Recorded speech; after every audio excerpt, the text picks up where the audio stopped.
이런 거고. 그럼 두 번째로 종교는 또 뭐냐? 종교는 이렇게 설명할 수 있습니다. 영성이랑 비교해 볼 때 이제 영성이 좀 개인적이고 내면적인 면이 아무래도 강하죠. 개인적이고 내면적인 강한데 이런 것들이 이제 큰 용어들 막 제가 나열하고 설명하겠습니다. 집단화되고 교리화되고 의식화되고 형식화되고 문화화되었을 때 그것을 종교라고 한다. 이렇게 얘기합니다. 그게 무슨 말이냐면 나 한 사람이 아니라 이런 하나님을 추구하고 관계를 만들고 하나님과 관계를 통해서 초월적인 세계를 추구하는 이런 것들이 나 한 사람이 아니라 집단 여러 다수가 되는 신도들이 많아졌다는 뜻이죠. 다수가 되고 그러다 보면 아니야 우리가 믿는 내용이 뭐야 좀 정리 좀 해야 되는 거 아니야? 긴 거 아닌 거 정리하자. 그럼 이제 교리화가 되는 거죠. 그 다음에 우리가 그 하나님을 올바로 예배하는 방식, 이거 뭐 어떻게 아무렇게나 하면 돼? 그러면 안 되지. 그러면 이렇게 해야 되고 이렇게 해야 되고 그걸 의식화라고 하죠. 그 다음에 사람들이 100명이 모이고 50명이 모였는데 중구난방으로 하면 안 되니까 조직이 결성되고 제도가 있어지죠. 그걸 형식화라고 그러죠. 그러다 보면 그것을 뭐 우리가 교회에서만이 아니라 우리 삶의 다양한 면에서도 좀 적용해 봐야 되지 않을까? 이런 것을 음악으로는 어떻게 표현하는 거야? 미술로는 어떻게 표현하는 거야? 건축으로는 어떻게 표현하는 거야? 정치적으로 어떻게 구현하는 거야? 이렇게 할 때 그걸 문화화라고 하는 것이죠. 그래서 기독교 예술, 뭐 기독교 건축, 이렇게 나오는 그런 것들이죠. 이제 이렇게 조직화되고 집단화되고 교리화되고 의식화되고 형식화되고 문화화될 때 종교라 그렇게 표현하는 것이죠. 그래서 일반적으로 영성은 개인적인 어떤 면을 이야기한다면 종교는 그런 데서 집단적인 면을 이야기하는 것입니다. 종교는 이렇게 집단적인 면이기 때문에 반드시 조직과 제도가 필요하고 조직과 제도에는 또 반드시 지도자와 전문가가 필요하고 또 이 집단은 다른 집단과 선을 구분을 해야 되죠. 너네와 우리가 다른 점이 뭔지. 그러면 우리의 정체성도 자꾸만 정립해야 되고 너네와 우리는 이런 점이 달라 해서 할 수 없이 배타성이 생기는 그런 것이죠.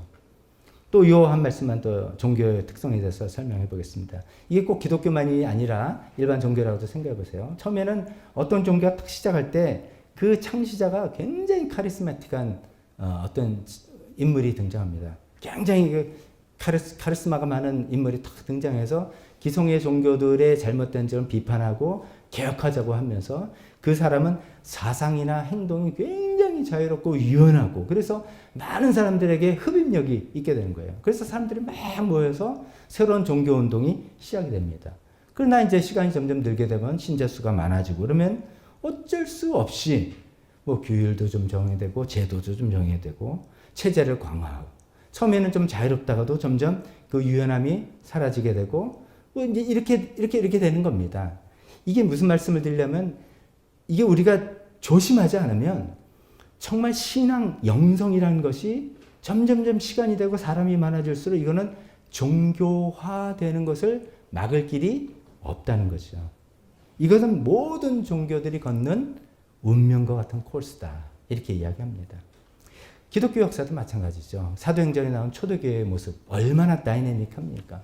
성령님께서 마음껏 활동하셔서 이곳에 갔다 저곳에 갔다. 그 당시에 규율과 유대인들의 관습을 뛰어넘으면서도 아무도 하나도 이상하지 않고 그걸 잘 수용하고 받아들여서 이방인들에게 복음도 전하고 뭐 이런 그런 좀 다이내믹한 모습이 됐는데 이것이 이제 역사적으로 계기로 그것이 기독교가 공인이 되고 핍박받는 종교가 더 이상 아니고 그럼 너 믿어도 돼 하는 정식 종교로 공인이 되고 더 나아가선 로마의 국교가 되고 이러면서 이게 점점 종교화된 거죠. 수많은 사람들이 이제 교회를 오니까 뭐 조직 개편이 있어야 되고 뭐 규율이 있어야 되고 뭐가 있어야 되고 이러면서 제가 아까 말씀드린 것처럼 점점점 경직된 그런 모습으로 가게 되는 것이죠. 그러다가 또 이제 개혁이 일어난 거고 그래서 대표적인 게 15세기 종교개혁 아니겠습니까? 그 개혁이 계속해서 일어나야 되는 것이죠. 자, 종교를 이 정도만 이해하시고 그게 이제 지금 포인트가 아니니까 종교는 그러면 다 나쁜 거냐? 우리가 보통 나는 종교 생활하면 안 돼. 이렇게 할 때 종교가 나쁜 거냐? 아닙니다. 종교는 영성을 설명해내고 영성을 담는 좋은 형식이자 틀입니다. 이것이 없으면 안 돼요. 이것이 없으면 안 돼요. 근데 이게 종교가 영성 그 자체는 아니라는 것을 반드시 기억해야 되는 것이죠. 제가 오늘 드리는 말씀이 이겁니다. 우리가 신앙생활 할 때 우리는 영성을 추구하는 사람이지 종교를 추구하는 사람이 아니다라는 것을 분명히 기억하셔야 됩니다. 왜냐하면 이 종교는 영성이 있을 수도 있고 없을 수도 있어요. 문화만 남은 종교 있습니다. 정치 제도만 남은 종교 있을 수 있습니다. 그래서 교회 안에서도 진정한 믿음 없이 교회 생활을 충실하게 하는 사람 있을 수가 있는 겁니다. 종교의 성격이 그렇기 때문에 그런 것이죠. 그래서 저도 그런 얘기 많이 하고 여러분들 들어보셨을 겁니다. 기독교는 종교가 아니라 신앙입니다. 아니, 기독교가 종교가 아니에요. 종교죠. 그렇지만 종교라는 형식과 틀만을 붙드는 게 아닙니다. 이야기를 하는 것이죠. 종교가 아니라 하나님과의 관계다. 이제 영성을 추구하는 그런 어떤 무대면 무대, 어떤 장소면 장소라는 그런 말이죠. 여기까지 제 말씀을 오늘 제가 설교 드리면서 꼭 드리고 싶은 것은 우리가 추구하는 것은 영성이지 기독교는 종교가 아니다는 것입니다. 우리가 추구하는 건 이 영성이 점점 깊어지는 것이지 기독교의 충실한 신도가 되는 것이 아니다.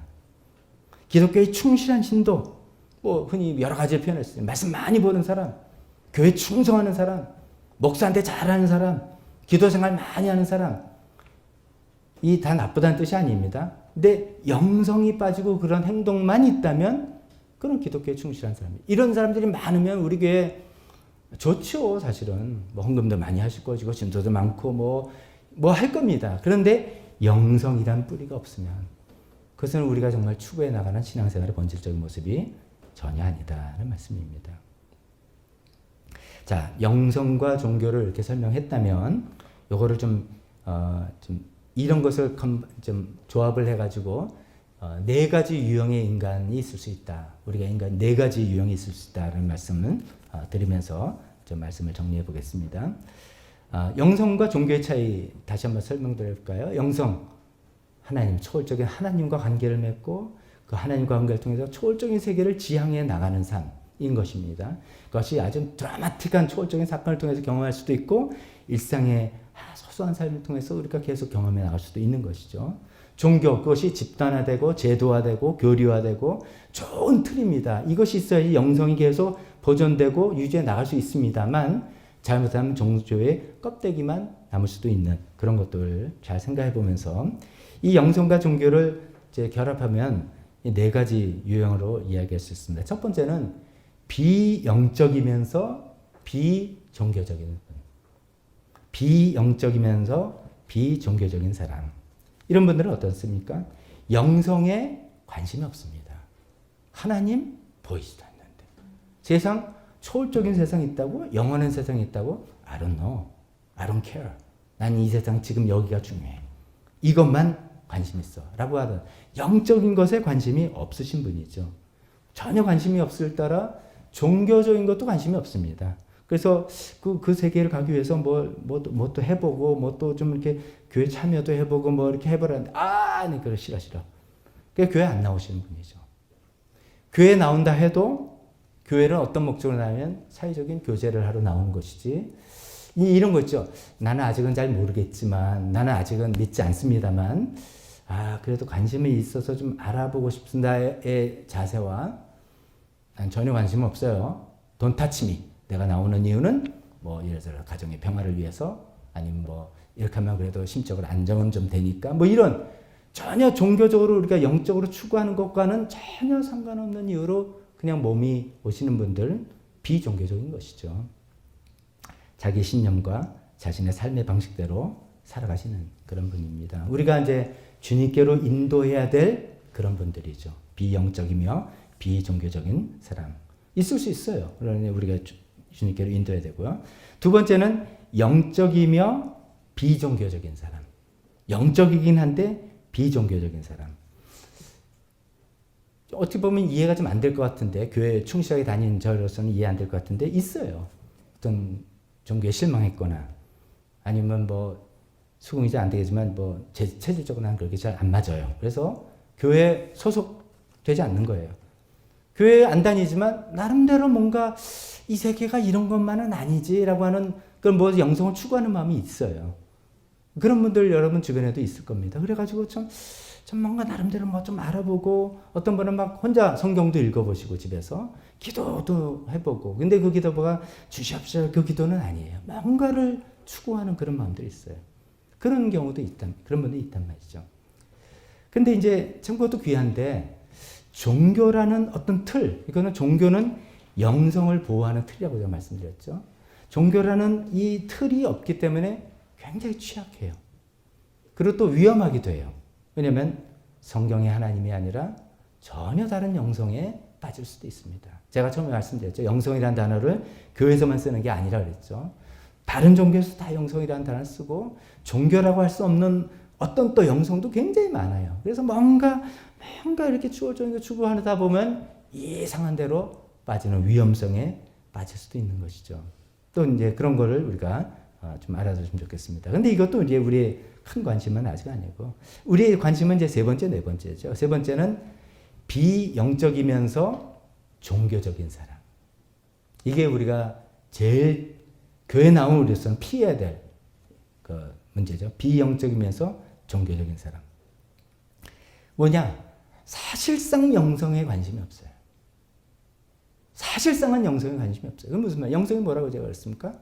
하나님을 만나고 하나님과 관계하고 그 하나님과 관계를 통해서 내가 뭔가 초월적인 세계를 계속 추구해 살아나가는 거예요. 그게 영성인데 우리가 신앙이 있다고 하는 것 같은데 사실은 그게 아니에요. 뭐냐면 다 이 땅에서 뭐 잘 되길 원하는 거. 하나님 도움 받아서 내 마음 문제 해결하고 이거밖에 없어요. 처음에 교회 나오실 때야 뭐 어쩔 수 없죠. 당연하게 나오는데 그래서 소위 교회 짬밥이 이제 좀 생기고 이렇게 됐는데도 계속 그 단계. 그러니까 어떻게 보면 영성에는 관심이 없는 거죠. 영성에 관심이 없는 거죠. 그러면서도 교회 나와서 종교활동에 뭐 열심히 참여하는 것이죠. 사람들에게 인정받아서 좋죠. 그래도 교회에서 그래도 뭐 교회생활 신앙생활 잘한다면은 그래도 우리 사회는 아직도 평판이 좋은 거 아니겠습니까? 또 교회 안에서도 좋은 평판 받죠. 또 교회생활을 열심히 하는 것들이 자기도 이제 어떤 보람도 있기도 하고 사람에게 인정받고 자기 스스로 보람이 있기도 하고 그리고 또 뭐 또 유익이 있는 것 같기도 하고 그 중에서 머리가 좋으신 분들은 성경을 잘 읽고 이해도 잘 하십니다.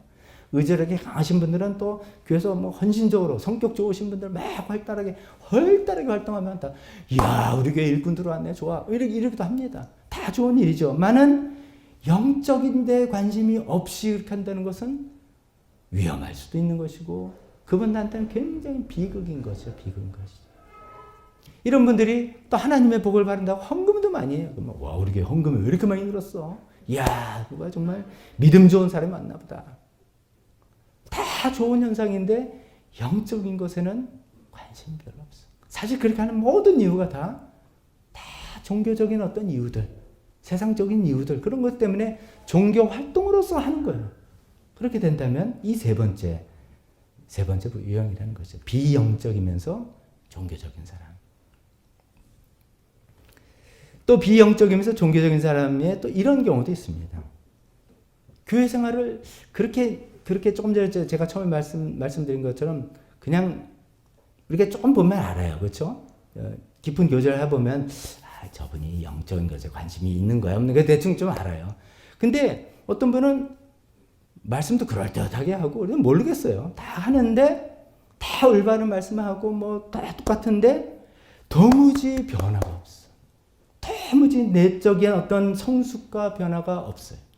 그것을 디모데후서 이 첫 번째 본문의 말씀 표현하면 경건함의 능력이 없는 거죠. 이 경건함의 능력이라는 게 이제 뭔지 뭐라고 표현하기 애매한 표현을 써 있는데 쉽게 생각하면 내가 뭔가 예수님을 믿고 신앙생활을 하면 내 삶이 좀 이렇게 아름답다 이것도 되게 모호합니다만 아름답게 뭔가 변하는 거잖아요. 그게 성숙해 돼가고 내면의 변화가 되고 그렇게 되어야 되는 건데 도무지 그런 능력이 나타나지가 않아요. 그러면서 바리새인처럼 율법만 고수하는 외식주의자가 되고 즉 자기의 종교 활동의 어떤 열심 이런 걸 기준으로 자기 스스로 만족을 하거나 남들을 비판하거나 하는 그런 거죠. 예수님이 가장 싫어하는 그런 유형이었죠. 이런 두 가지 부류가 이 안에 있습니다만 비영적이면서 종교적인 사람. 저는 우리 교회 나오신 분들이 절대로 여기에 머물지 않기를 간절히 바라는 마음입니다. 제가 오늘 설교하는 모든 포인트도 사실 여기 있습니다. 아니 뭐 이것만 집중적으로 하기는 좀 그래서 큰 설명을 했는데 이거 교회적으로는 좋아요. 영적이든 비영적이든 상관없고 종교적이면 되잖아요. 그러면 모여라 그러면 다 모이고 뭐 합시다 그러면 다 하고 뭐 좀 헌신하자 그러면 헌금도 많이 되고 뭐 자원자도 생기고 그래서 뭐 돌아가는 것 같고 막 다 좋습니다. 교회를 운영하는 입장에서는 최고예요, 최고. 그러나 우리는 이거는 신앙생활이 아니죠. 기독교가 만약에 그런 종교였다면 2000년 못 갔습니다. 기독교에 얼마나 잘못된 일들이 많았습니까? 그래서 사실은 이런 영성이 쭉 줄기가 없고 종교로만 있었다면 기독교는 벌써 없어진 종교가 됐어야 되는 거죠. 그런데도 이게 살아있었던 거는 이 영성의 줄기들이 있었기 때문에 그 안에서 회개도 하고 하나님을 붙들고 더 초정의 세계를 향해서 나가는 사람들이 있었기 때문에 또 개혁이 되고 또 살아나고 한 것인데 우리가 이런 것에 아이 뭐 알아서 하고 교회 열심히 나오면 돼 라고 하는 것에만 집중한다면 우리 교회 뭐 언제까지 존재할지도 모르겠습니다. 네 번째, 우리가 가장 추구하고 할 방향이죠. 그럼 대답은 뭐겠습니까? 네 번째는 뭡니까? 영적이며 종교적인 사람. 이 영적이기만 하면 되는 게 아닙니다. 영은 종교란 틀 안에 있어야 되는 거죠. 영성은. 그렇기 때문에 영적이면서 종교적인 사람, 이 두 개가 다 있습니다. 종교라는 좋은 틀의 보호를 받으면서. 이게 무슨 말입니까? 우리가 혼자 신앙생활 잘할 수 있는 사람 한번 손 들어보세요. 없어요. 저도 약했고 누구도. 다 신앙 공동체라는 이게 종교 집단이잖아요. 뭐 표현이 좀 너무 어색할지 모르지만 이 신앙 공동체가 종교 집단이죠. 이 틀 안에 있을 때 우리가 신앙을 유지하고 영성을 추구해 나간다는 거죠. 어떤 때는 내가 헤맬 때 누구의 간증과 도움을 듣고 정신이 번쩍 나기도 하고 이렇게 되면서 또 도전받기도 하면 이런 거잖아요. 우리가 종교라는 틀 안에서 성경을 읽고 기도를 생활하면서 뭐 성경을 읽을 때 맨날 매번 하나님 은혜 받는 분은 어디 계십니까? 막 지루하다가도 어떤 말씀에 번쩍 내가 눈이 뜨여서 내 심장을 확 찌르는 말씀이 들어오기도 하고 하는 게 성경을 읽자라는 어떤 종교적인 활동 안에서 일어나는 거죠. 그래서 이런 종교라는 좋은 틀의 보호를 받으면서 근데 우리가 추구할 바가 요건 요렇게 성경을 읽고 교회 출석하고 뭐 헌금도 제대로 하고 목장생활 안 빠져 책걸로 딱딱 하면 나는 된 거야. 가 아니라 그게 우리의 추구하는 바가 아니라 영성을 추구하는 거죠. 눈에 보이지 않으신 영이신 하나님을 내가 만나고 그분을 늘 의식하고 살아가고 그분을 늘 따르고 순종하고 그분을 기쁘게 해드리는 것이 나의 기쁨이 되고 하는 그런 삶을 살아가려는 또 그분을 통해서 이 세상에서 내가 충실하게 살지만 이 세상이 전부가 아닌 나는 어떤 초월적인 영원한 세계를 향해 가는 사람이라는 것을 또다시 끊임없이 상기시켜 나가면서 나가는 그런 영성을 추구하다 보니 내면이 충실하게 자라는 것이죠. 이게 우리가 모두 추구해야 될 유형인 것 같습니다. 마지막으로 이런 모습이 어떤 모습일까? 이런 영적이면서 종교적인 사람의 모습을 이 성경에서 어떻게 보면요.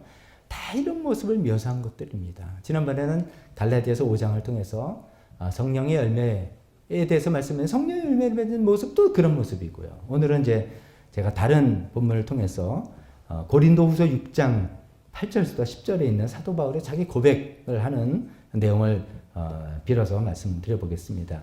거기 이제 고린도서 6장 8절부터 이런 얘기를 합니다. 우리는 속이는 사람 같으나 진실하고 이름 없는 사람 같으나 유명하고 죽는 사람 같으나 보십시오 살아 있습니다. 징벌을 받는 사람 같으나 죽임을 당하는 데까지는 이르지 않고 근심하는 사람 같으나 항상 기뻐하고 가난한 사람 같으나 많은 사람을 부유하게 하고 아무것도 가지지 않은 사람 같으나 모든 것을 가진 사람입니다.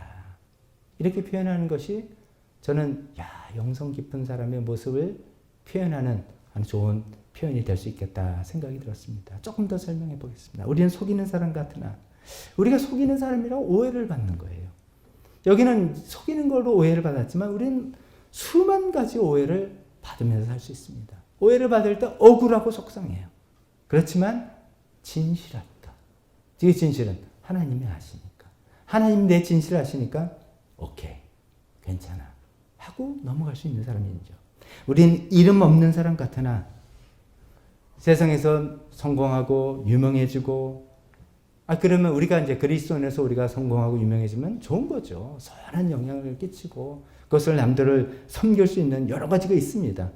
하나님의 부르심에 따라서 하나님이 우리를 그렇게 높은 자리에 세우실 수도 있고 아닐 수도 있고 이 마음이 이런 거예요. 내가 이름이 없으면 내가 쪼잔한 사람이 돼서 그냥 나는 그냥 뭐 진짜 인생 망한 사람이고 그게 아니라 남들은 나를 이름 없는 사람이라고 쳐도 상관없는 거예요. 나는 이미 그리스도 안에서 유명한 사람이 된 거예요.